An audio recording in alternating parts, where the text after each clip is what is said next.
Hello, everyone. You're listening to the Earful Tower podcast. My name is Oliver G. My wife is with me. It's Lena Norden G. I love that we start this with a laugh. We have a lot of fun making these episodes, and we love that you guys out there in listener land seem to be enjoying it too. Yes, thanks for joining us on the ride through Paris. The show is called the Earful Tower. This has been going for 5 years or something now. Yeah. Usually it's interviews with people in Paris. We're trying something different this season, going through every arrondissement. And interviewing the arrondissement. Exactly. In a way. That's the main character. And we're halfway through, so we're kind of excited because... I think it's worth celebrating. We can also take stock of everything that's happened, see if there are little sort of tweaks to make for the second half of the season. Time to reflect. You know what I would say? I'm really excited at the reception to the first half of this season because we started with what are, fair enough, you can say this, the 10 worst arrondissements. Yeah, I mean, from a touristy point of view. All the fun happens in the middle of Paris. Yeah. So we've been sort of digging out giants. secrets. Digging out secrets, finding interesting characters and that kind of stuff. But it's about to get real, folks. So today, though, we're starting still on one of the sort of outer districts. Yeah. You know, for people who have no idea, there's 20 districts of Paris. They're called arrondissements. They go in a counterclockwise. Snail loop. Yeah, from 20 all the way into 1. And this 11th is the first time that the district hasn't been bordered by the big ring road that surrounds Paris. That's how you know. We're on the second loop. We're getting inside now. Yep. So... we're going to walk you through what we did in our 24 hours there. We're going to talk about the vibe there, and we're going to sort of talk about the secrets that we found and the things that we think you should do too. The people that we found. Yeah, and we found a lot because there was an event in the middle of this, That's right. this visit. But first, we have a musician, we have a house band for this season. His name's Press Maxon. Gosh, we're lucky. Ultra-talented. Yeah, I know. He plays all the instruments too. So good. And he said, "What's the deal with the 11th?" He said, "What is it?" What is it? I said, "Well, we found a lot of sort of leafy hidden gardens. Hip happening." Yeah. He said, "Which do you want me to go with?" I said, "Prez, you do your thing." This is what he came up with.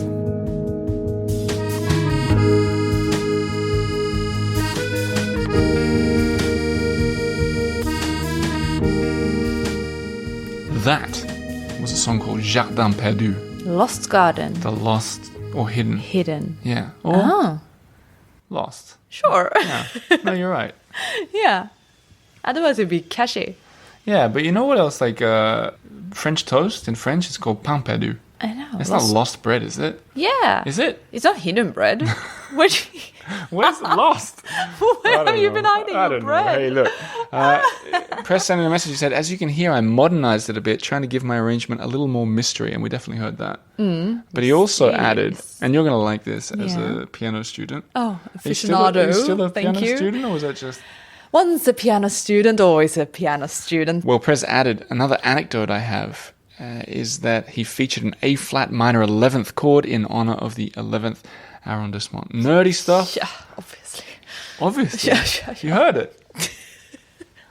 It's funny because I don't think that the chord was in that section. I think it's in the longest section for YouTube. Yeah. Leaders exposed, everybody. The 11th arrondissement, the 11th chord, A-flat minor. That is in the YouTube version, the longer version where you can see everything that we did. That comes out on the YouTube channel. Almost 10,000 subscribers. Did I tell you what I said I'd do when we hit 10,000? No. I said it was What have you promised? I said it like 2 years ago. Oh, I said I'd walk from one end of Paris to the other via the Seine. Really? So if there's 300 of you out there thinking, I haven't subscribed, so you can get a really good video. Wow. Click. Yeah, and get him out of the house for a long time. I know I'd say it would take 4 hours. Yeah. Yeah, at least. Yeah, Talk about that more in a second. stay away from YouTube.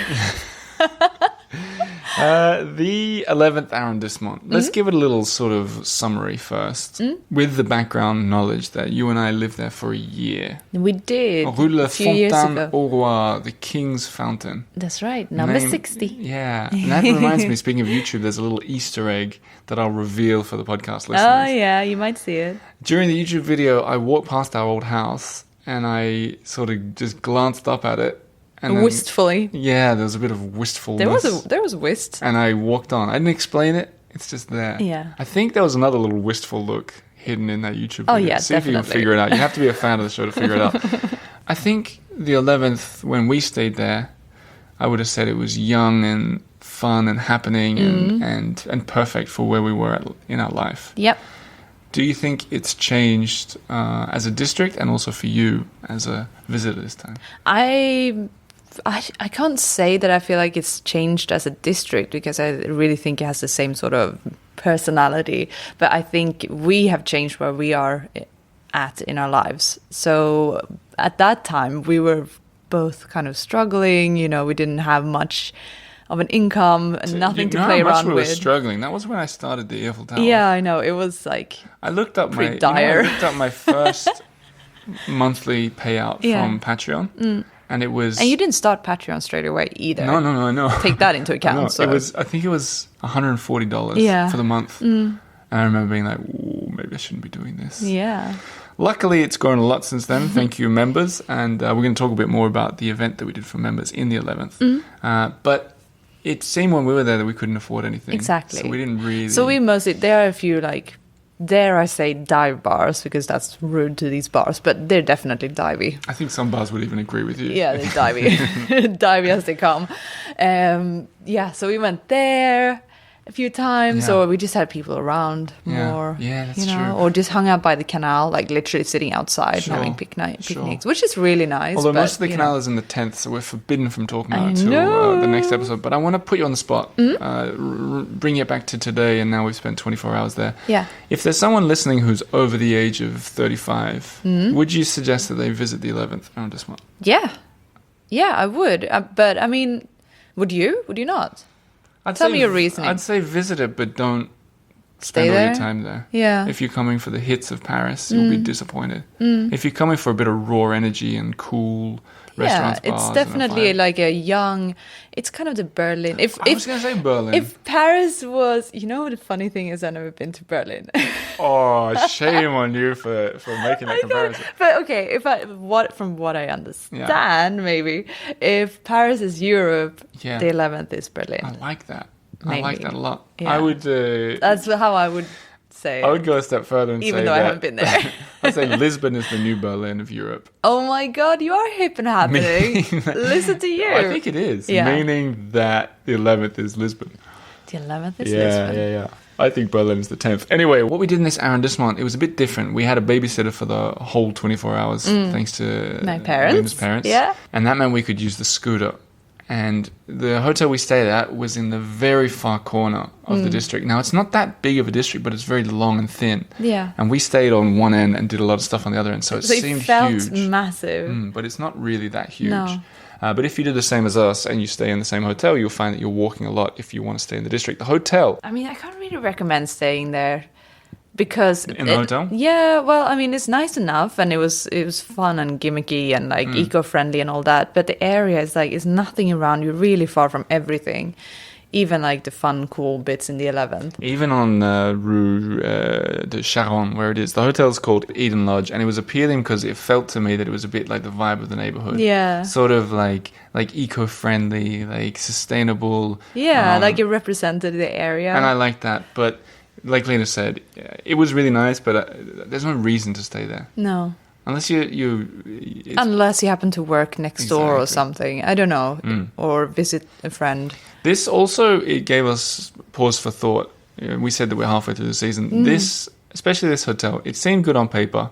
And it was a fun experience. We hardly spent any time there. Yeah. And then we kind of were like, why do we spend all this money on this place to not even really recommend it? So we might edit this going into the second half of this season, the hotel part of it.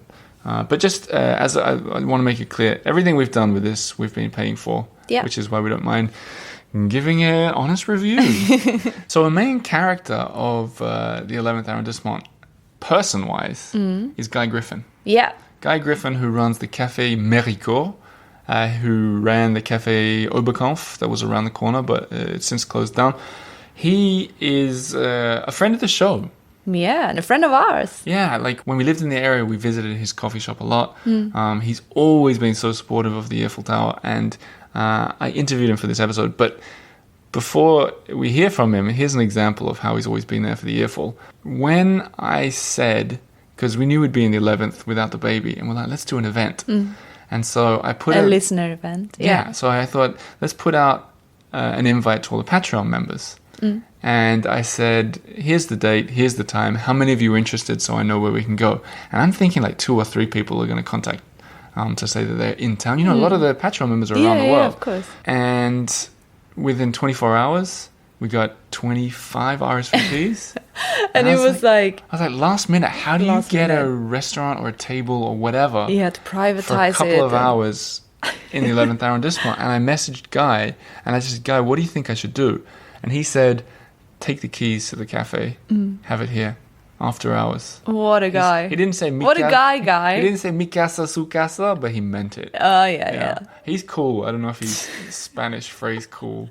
But that's what happened. He lent us the place. We all went there. And it was wonderful. We met so many listeners and who had just been names until this point. Yeah, it's really cool. One, who I'm sure is listening now, told me that he'd just done the walked all the way along. I think his name was Jim. In my head, it's Jim. He walked the Seine by himself. Really? And he crossed the bridge. Every time he came to a bridge, he crossed to the other side. Wow. And you know what it got me thinking? No.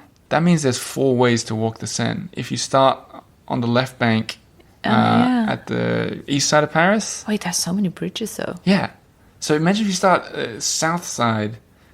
If you start on one side, I see what you mean. You're going to go all that way, and then you start on the north side, and then you start on the other side. So you can find different things all the time. So there are 4 walks to do that. And he did That's a lot of hours. He did it. He didn't film it, so not full credit. Could be a long video. But anyway, great event. There's pictures of that online. If you're not a member, consider becoming a member because we're doing more events now. Patreon.com/the Earful Tower. But now to Guy. Here's a chat that him and I had talking about the district, talking about his cafe, all while we were sitting in the Cafe Mericourt.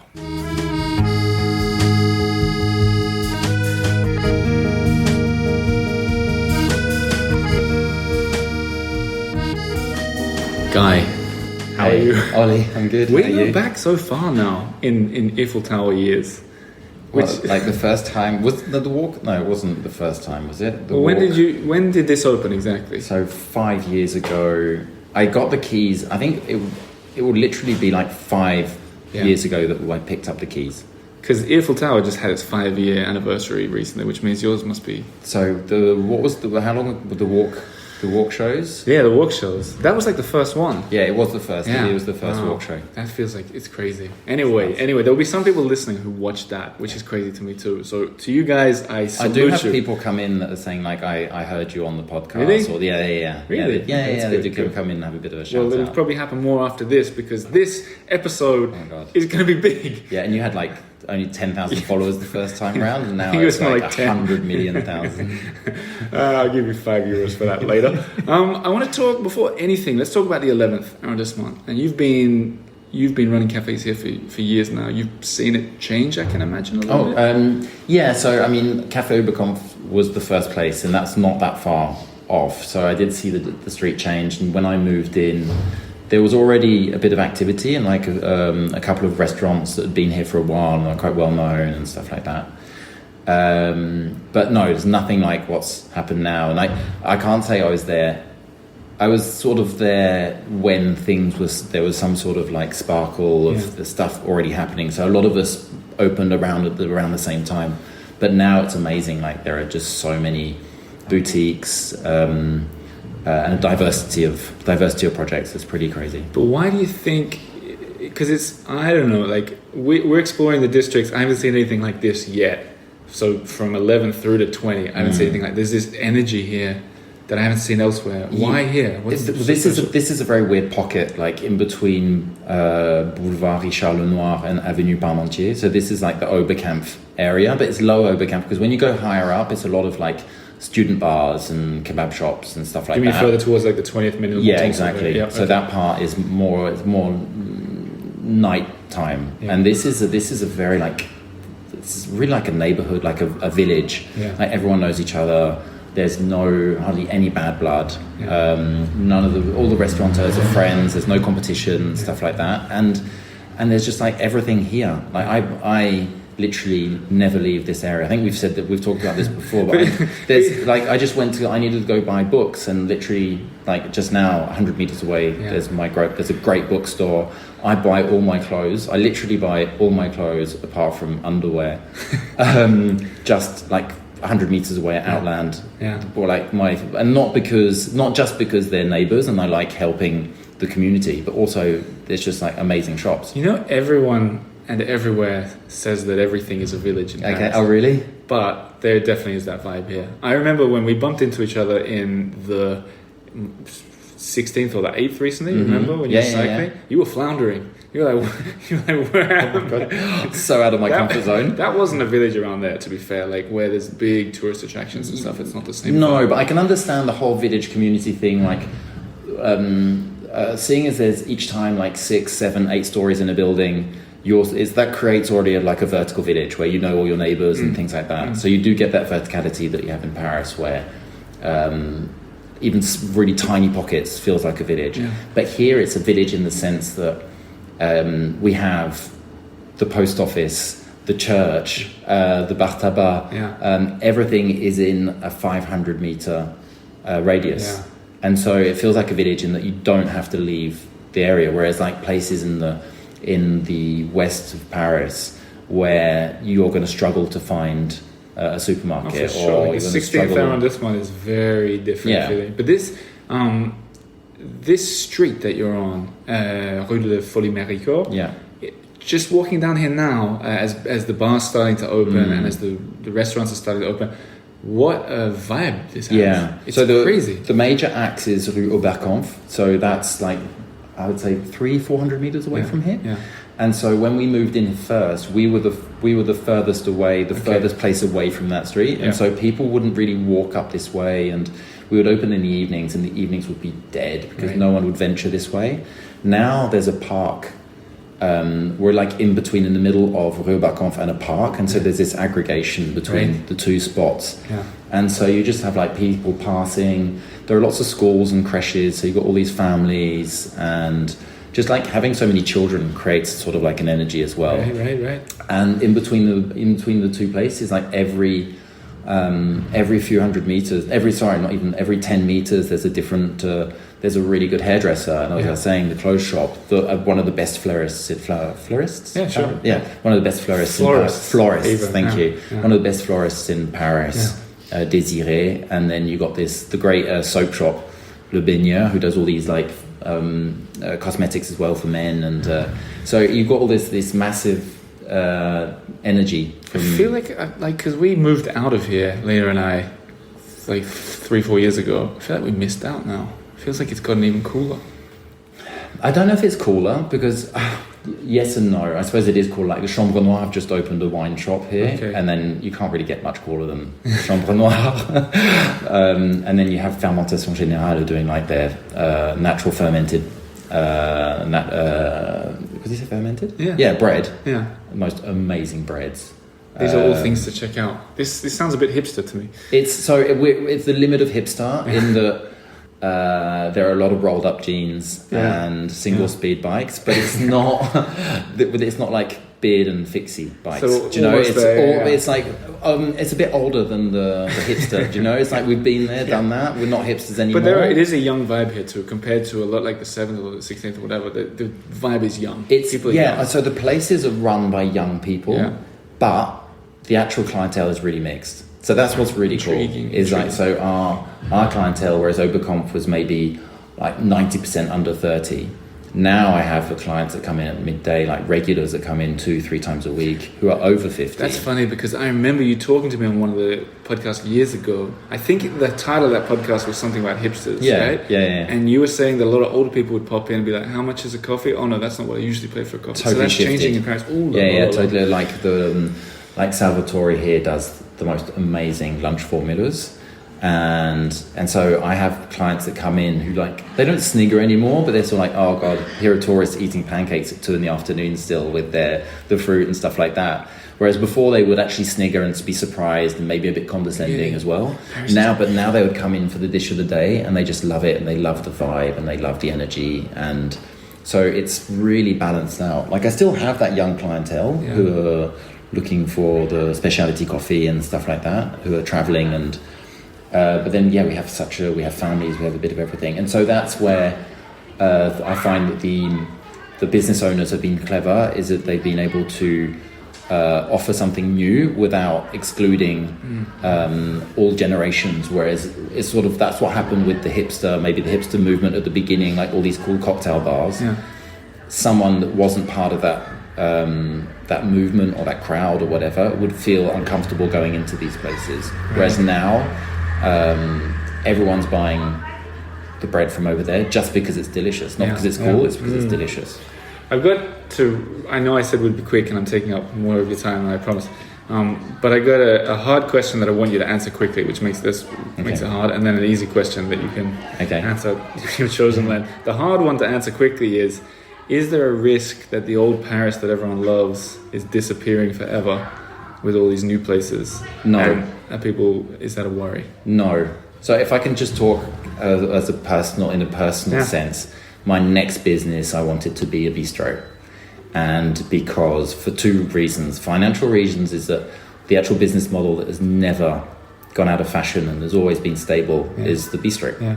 And I can see you in a bistro. I can see you wiping down the zinc. I want a zinc. I want to be like the zinc, the towel on my shoulder. You deserve a zinc. Get this guy. I want a zinc. No, so it's just like, I want to be able to do that. Do what I'm doing now, but in a more traditional, French traditional sense.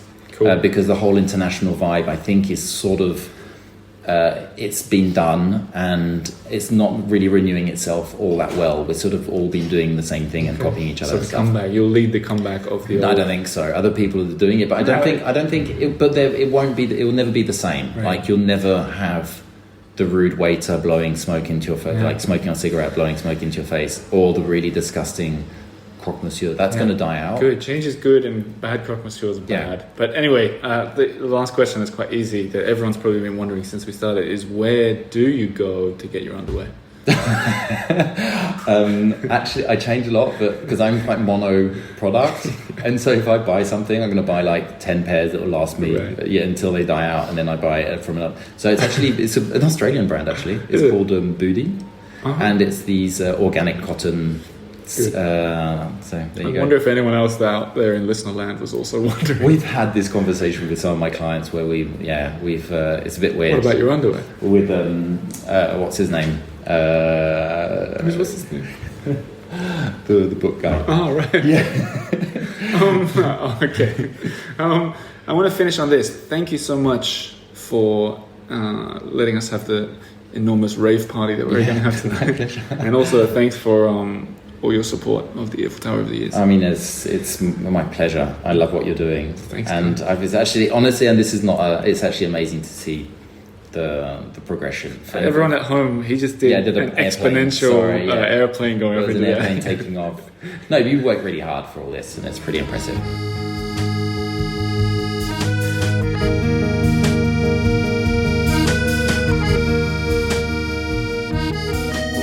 Isn't he lovely? So nice. Isn't he lovely? Do you want to sing it? I was thinking I know. Cafe Mericourt, everybody should check it out. Really, just the best shakshuka ever. The creme de la creme of coffee. Definitely. As well. I've always ranked that place very highly. Now, I think what we should do is we talk about some of the other things we did before we cut over to a very new and unique segment. Yes. With a new voice. No, very exciting. More on that in a second. Let's finish off some of the things we did. I think we can really gloss over these two things. For dinner, we went to a real hip and happening place, the Chambre Noire. The Black Room. Yes. There's a few of them around. We learned about this via hipster whispers down by the canal. I love that hipster whisper. Yeah. You know how is that a thing? That sounds like it should rhyme, like a Kanye West or something. Hipster whisper. Maybe. I don't know. I think I made it up. Yeah, maybe. But it was really busy when we went there. Nice tapas. It didn't even have bar. one thing. It was very hard to find because it didn't have the name anywhere on the front. Yeah. Yeah. Weird, huh? So we just That's how you know. Yeah, that's how you know. It wasn't if like you know, you know. It wasn't like a speakeasy No, kind of restaurant. it was very open. It was wide open. There's just no name. So we had the address. We're like, is this it? I don't dare go in and ask. Let's just be cool. I put my shades on to go in. Put a man bun Walked on top into of my a head. pole. It was really cool. Cheesy asparagus, I can recommend if you go there too. We're talking about the one on Rue Saint-Maur, which is, incidentally, if you want to go out and experience, I don't mean nightlife like nightclubs, but the night vibe of the 11th. It's like a wine bar, lots of natural wine. But I just mean the street as well. Oh, yeah, Rue Saint-Maur, I see. there's restaurants and bars all the way for a really long walk. Yeah. You should definitely go there. Then we thought we'd do something very different, and we went to a speakeasy, Mobster Bar. We'd heard about this from Forrest Collins again. Again, she's such a hero. And this was funny. Yeah. It was funny to get in. We won't reveal the sort of trick, but there's a telephone at the front. Like this, we're talking 1920s Prohibition era setup. And there's an old phone out the front that Lena picked up. And I was just watching, and Lena just started laughing. And it's because they were giving a clue. They were talking. It was like very serious voice talking to me in the telephone and just giving me instructions and like clues on what the code might be. So you have to put in And I asked them, because we got in there, but then I asked them because they could see us. Yeah. And I said, are there any people that try the code and can't get in? They go, yeah. And they just walk away. I was like, that is not good for business. That is terrible business idea. But it was cool. I mean, No, it's fun. It's fun, but the thing... It was definitely a fun gimmick. Yeah. I feel like it could have been better done inside. The problem with those gimmicks, maybe, though, is it lasts 5 seconds. Yeah. And then you're in. The cocktail was good. Yeah. Yeah. And people sometimes ask us if you can get alcohol-free options. We both had an alcohol-free cocktail. I think specifically to answer the question from whoever sent that in. You can almost always get alcohol-free stuff in Paris. No problem. So there you go, Mobster Bar. Another really good bar we didn't go to this time, but I want to recommend it because it's excellent, is Le Perchoir. Oh my god, yes. Rooftop it's so views. Good. I've got when it all it's a in the nice blog. evening, oh my gosh. Top notch. So good. Yeah, and we purposely didn't go there this time because we've been there a bunch. And then the other thing I want to talk about that we did, the sort of main event, before we get to this new segment, is we explored the passageways. In French, they're called passage. I don't know if you'd call them passageways in English. It sounds wrong. Yeah, it does sound a bit wrong. But I want everyone to imagine that back in time, in the old days of Paris... I would say courtyards. But not really. It's between a courtyard and an alleyway. Yeah. And back in the day, this part of Paris was where a lot of workers and artisans would have their sort of... Ateliers. Yeah. So people who'd be mending shoes or making frames or building something or repairing things. These alleyways were full of this kind of activity. And we lived in the other side of the 11th, and I'd always heard about them. I'd seen one or two, but I'd never really gone exploring. And I thought it would make a really good theme for this episode and the perfect place to bring Augusta, the photographer. So we met at one of them and went exploring, specifically going deeper and deeper into them. And it was excellent. Yeah, so good. And I think it was a really good focus point because it does actually really represent the vibe of this arrondissement. In terms of, it's these old ateliers, they kind of represent, the smaller the startups, the independent shops. It's a lot of that going around. Like today, even today, because today a lot of it has become residential, but there's a good mix, a good cocktail of we saw a guy making a gilded frame. Yeah, so there's still a lot of that around, but I meant the whole area, the whole 11.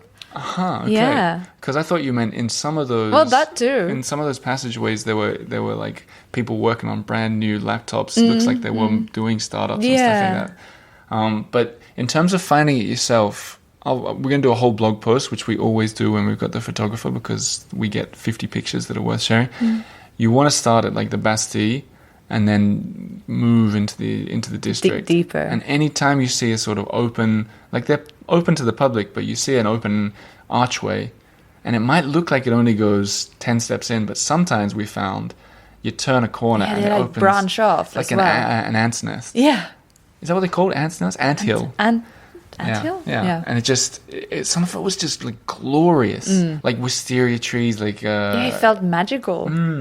So that's something to look forward to. I'm going to do a members-only live walk through it. So if you want to see what we're talking about... Oh, that'd be good. Become a member, patreon.com/EFTower. Woo! I don't want to do too many ads. This is an ad-free show. So all the addresses, as always, will be on the earfultower.com and in the show notes and on social media. I'm making it extremely accessible. But now it's time for a new segment. Yes, the new voice. A new voice on the show. Well, she was on last week's show in the Train Bleu. Oh, speaking of the Train Bleu, guys, a lot of comments about what I was wearing. Yeah. Bit weird. I know. Let's focus on Paris and the experiences here. Yeah. The clothes are unimportant. It's ridiculous, really. Yeah. Anyways. Should have seen the flip-flops I was wearing. This is a bit of a special segment today, and it's a bit of a different reason. Because we had this event in Cafe Mericourt, it sucked up a lot of our time. Yeah, with preparations and all that. Cleaning up after all the like the wine was spilled on the walls and raucous. What we did is Charlotte, who featured in that last episode and who's been doing all the research for us, she actually lives in the 11th, and I said to her, look, we're not going to have time to go to two of the things that we planned. One was the Bastille markets and the other was the Atelier de Lumière, the magical light show. We've seen it, so good. We've seen the previous one with Cézanne and Van Gogh. Was it Cézanne and Van Gogh? No, it wasn't Cézanne, Van Gogh. Yeah. And I said, Charlotte, let's try something. Take a microphone along and you tell us. I said, you got a couple minutes, tell us the story. And I think she did a great job. I think so. Starting off with her visiting her regular seller, Steve, in the marketplace. Let's hear it.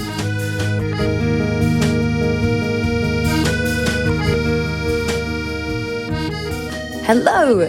As a longtime resident of the 11th arrondissement, I am happy to be taking you to some of my favorite spots in my neighborhood, the Bastille Market and the Atelier des Lumières. So first up on our 11th exploration is the Bastille Market. This market I've been going to for years and I adore it, so I'm so excited to share it with you.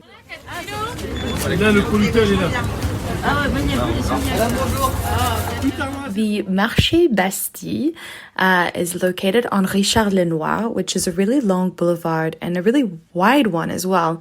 So much so that there is a long park that runs through the middle of the road. And on Thursdays and Sundays, this is where the Bastille Market is.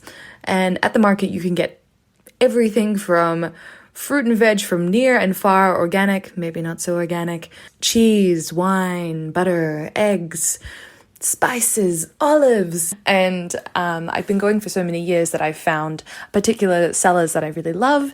And I was happy to be able to interview one of the vendors. If you were to describe the 11th to someone who has never been, what would you say? I think it's a very popular arrondissement, yes, and very lot of nationality. Yes. And if you could describe it as a fruit or vegetable, what would it be? Mango. Why? Because it's very sweet. That's good. That works. Ça marche. Now, this interview was a lot of fun for me to do because the fruit and veggie seller that I spoke to, Steve, he and I have been on first name terms for a while now because about a year ago, I decided to introduce myself and I wanted to be memorable. And so I decided that I'd find some sort of common ground between the two of us so that he could remember who I was. And in fruit and vegetable world, there are Charlotte strawberries, there are Charlotte potatoes. So I was like, okay, great, we're going to use this. And so I pull up, I get to the front of the queue. I decide to ask him for his name. I say, comment vous appelez-vous? What is your name? And he says, Steve. And he says, et vous? And you? And I say, Charlotte, je m'appelle Charlotte, comme les pommes de terre. Charlotte, like the potato. So they thought it was strange, then they laughed, and now they remember me. And now every time I go to the stand, they always say, Salut Charlotte! Next up, we're heading to the Atelier des Lumières, which is a very new museum in Paris. It only opened in 2018. And to make you guys feel like you're there with me, I recorded while I was inside.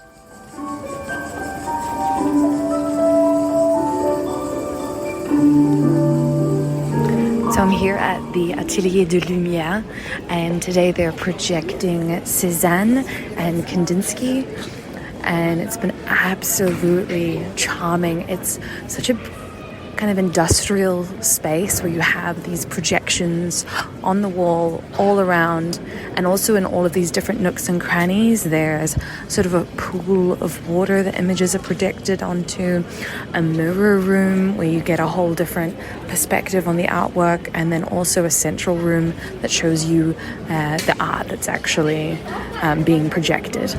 And what they do is they kind of transform the paintings, they make sections of them kind of expand and parts of it, move behind, so it really feels like, for example, there were works by Cézanne that were in southern France, and you had these cicadas, the sound of cicadas, and it looks as if the trees themselves are moving. And, because the work is being projected on the walls, you really do sometimes feel that you're a part of the art.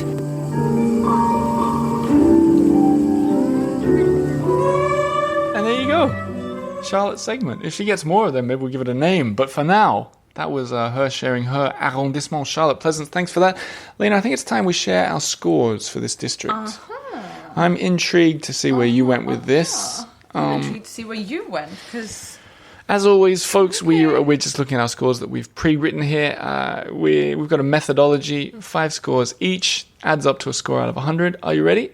Yes. Okay, strollability. 5. Me too, easy. Ooh. Affordability. 7. 6. Oh, Close enough. Yeah. Shareability. Shareability meaning if you walk around taking pictures, is it easy to get stuff to share with your family at home, on social media, whatever? What did you put? 6. No, I put 4. 4? Let's discuss this. Okay. What did you think? I guess I was very swept up with the passageways. The passageways. Yeah, they're really nice. I felt that very charming. I felt like the rest of the district compared to some of those... I know that we're coming to some simply astonishingly beautiful... Like, I think of the Marais, one of my favorite neighborhoods. It feels like every street, you just point your camera in any direction. And it's shareable. Great. Yeah. This district, it definitely wasn't. There were a lot of long avenues. There were a lot of cars, I felt. A lot of cars. Yeah, but I mean, we average it as a 5. Touristability. 5. I did 3. Ooh. Ooh, okay, you're going radical here. I went back and I looked at the map to see also what tourist things pop up. Yeah. Besides the Atelier de Lumière. Nothing. De Lumière, I guess it's pronounced. Lumière. What, I didn't really... I feel like it's good for a new tourist. Like someone who's looking for the new Paris that... Maybe to discover if you're like a food tourist or that sort of thing. True. Yeah. That's fair. I was harsh. Yeah, you're a bit harsh. But it stays. It's written in stone. I'm being very Swedish. What I just put 5, What about for accessibility? Ooh, I went a bit crazy here. 6. Me too. Yeah. That means we agree on it. Very accessible. It does seem very big, but it's just wide. And let's face it, most tourists aren't spending 24 hours in a district. No, exactly. Yeah. I mean, what we're doing is a bit crazy. So, and I was also thinking that we're inside Paris. We're not touching on the ring road. So everything is getting easier and easier. Agreed. What was your total score? 29. And I had 24, which takes us to 53. Yeah, it's a pass. But now we have a leaderboard, and we're going to start using that because it's going to start getting exciting. We have the next. top 10.